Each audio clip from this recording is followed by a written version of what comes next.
भगवान शिव की पूजा दो नहीं है, तीन है। तीन क्यों नहीं? भगवान शिव आकार भी है, अवतार भी है। इसलिए आकार और अवतार के प्रतीक स्वरूप हम भगवान महादेव की मूर्ति की पूजा करते हैं, रूप की पूजा करते हैं। और भगवान शिव निराकार भी है। निराकार प्रतीक में हम भगवान महादेव के लिंग स्वरूप की पूजा करते हैं। भगवान शिव तो सकल भी है, निष्कल भी है, सगुण भी है, निर्गुण भी है, आकार भी है, निराकार भी है, ओमकार भी है। महात्माओं ने कहा बात सही है। ओमकार तो भगवान महादेव का नादलिंग है। इसीलिए तो मैं कहता हूं अवतार और आकार के प्रतीक में मूर्ति पूजा करते हैं, निराकार के प्रतीक स्वरूप हम शिवलिंग की पूजा करते हैं, लेकिन नाद के प्रतीक स्वरूप ओमकार का नाद करते हैं। ओम नाद लिंगाय नमः, सूक्ष्म प्रणव लिंगाय नमः, स्थूल प्रणव लिंगाय नमः, ओमकार लिंगाय नमः। और शिव महापड़ ग्रंथ में इस बात का विस्तार है।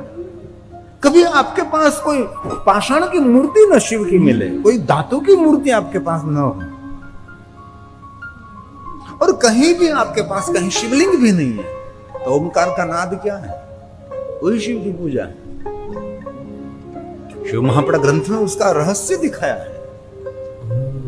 और कभी भी कहीं भी आप यात्रा में जा रहे हैं, आपके पास कोई पूजा नहीं, कोई मूर्ति लिंग स्वरूप नहीं है, तो ओमकार का नाद एक सबसे बड़ी शिव पूजा है, यही शिव साधना है। और हम जो गहराई से देखे हैं मेरे पुराण शास्त्रों को, तो हमारी परंपरा मूर्ति पूजक नहीं है। हम लोग, कई लोग कहते हैं कि मूर्ति पूजक है, हम मूर्ति पूजक नहीं है। मूर्ति तो हमारी भक्ति का प्रारंभ है। हमारी मन को एक स्थान पर स्थित करने के लिए हमने ऋषि मुनियों ने सुंदर दिखाया, महादेव ने स्वयं ने वो मार्गदर्शन किया।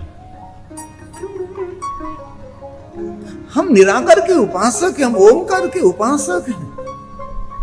इसीलिए नाद लिंगाय नमः, अकार लिंगाय नमः, उकार लिंगाय नमः, मकार लिंगाय नमः। योगी महापुरुष क्या करते हैं भाई? कोई मूर्ति की पूजा करते थे? योगी महापुरुष कोई शिवलिंग की, पाषाण के शिवलिंग की पूजा करते, धातु के लिंग की। योगी महापुरुष कभी कोई पुष्प भी नहीं तोड़ते। योगी महापुरुष कभी कोई वृक्ष का पर्ण भी नहीं तोड़ते हैं। तो कैसे शिव की साधना करते होगे? तो योगी महापुरुष पुष्प नहीं चढ़ाते, बिल्वपत्र नहीं चढ़ाते, कोई पूजा की सामग्री भी नहीं रखते, तो योगी महापुरुष शिव तक कैसे पहुंचते हैं? तो उसका जवाब है षडक्षर स्तोत्र, पहली पंक्ति। ओंकार बिंदु संयुक्तम नित्यं ध्यायन्ति योगिनः। नित्य ध्यान करते हैं, नित्य ध्यान करते हैं। और दुनिया में बहुत लोग ऐसे हैं, आपने भी बहुत पढ़ाई की होगी, ये हमारी मूल परंपरा है। और हमको भी कोई अनादर करेगा, आप लोग तो मूर्ति पूजक है। नहीं नहीं नहीं, मूर्ति तो हमारा द्वार है, हमारा प्रारंभ है।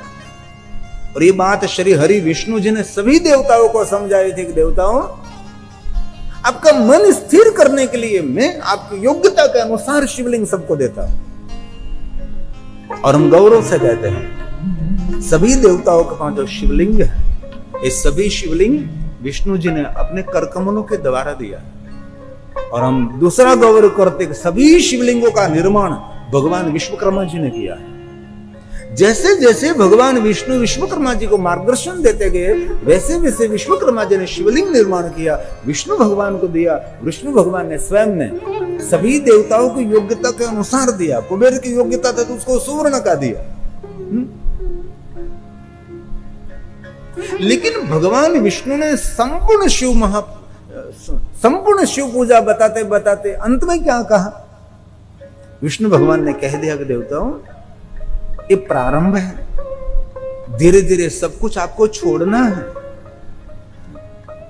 जरूर मैं कहता हूं कि सामग्री चढ़ाओ, पूजा की सामग्री होनी चाहिए, पुष्प तोड़ना चाहिए, बिल्वपत्र तोड़ना चाहिए, ये सब कुछ मैं आपको मार्गदर्शन करता हूं, लेकिन ये सभी उपाय हैं। अंत में तो आपको ही निराकार के प्रतीक ओमकार के और आपको प्रयाण करना है। भगवान विष्णु ने देवताओं को ऐसा नहीं कहा कि निरंतर जीवन पर्यंत आप लिंग की पूजा करते रहो। इसलिए हम कभी भी कोई मूर्ति पूजक से अनादर करे, अपमान करे, तो हम लोग मूर्ति पूजक नहीं है। हम निराकार के उपास्य के, निराकार के प्रतीक हम ओमकार का नाद करते हैं, कामना को पूर्ण कर लेते हैं। ओमकार बिंदु, ओंकार बिंदु संयुक्तम् नित्यं ध्यायन्ति योगिनः योगी महापुरुष कामदं मोक्षदं चैव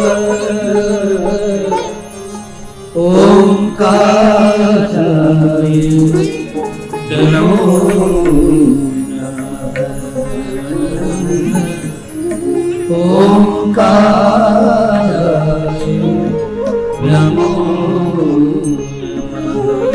स्तोत्र उसका प्रमाण है। और कभी भी आपको कोई पूछे कि ये शिवलिंग की पूजा प्रथम किसने की होगी, कोई तो होगा जिन्होंने पहली बार, जिन्होंने प्रथम बार भगवान महादेव की लिंग स्वरूप की पूजा की होगी। उसका जवाब सीधा है, लिंगाष्टक की पहली पंक्ति। कभी कभी कई प्रश्न उठे कि ये शिवलिंग की पूजा पूरे विश्व में, पूरी पृथ्वी पर हो रही है, तो ये पहली पूजा करने वाला कौन है, वो किसने प्रथम बार पूजा की? तो उसका सीधा जवाब है, कहीं ढूंढने की, कहीं बड़े बड़े ग्रंथों की पढ़ने की जरूरत नहीं, पढ़ना चाहिए। किसने पहली बार पूजा की होगी महादेव के निराकार लिंग स्वरूप की पूजा? तो कहा है, ब्रह्मा मुरारी सुराचितलिंगम। ब्रह्मा और मुरारी ने पहली बार महादेव की शिवलिंग की पूजा की, प्रथम बार। और प्रश्न उठेगा, पुष्प से पूजा की होगी, जल से पूजा की होगी,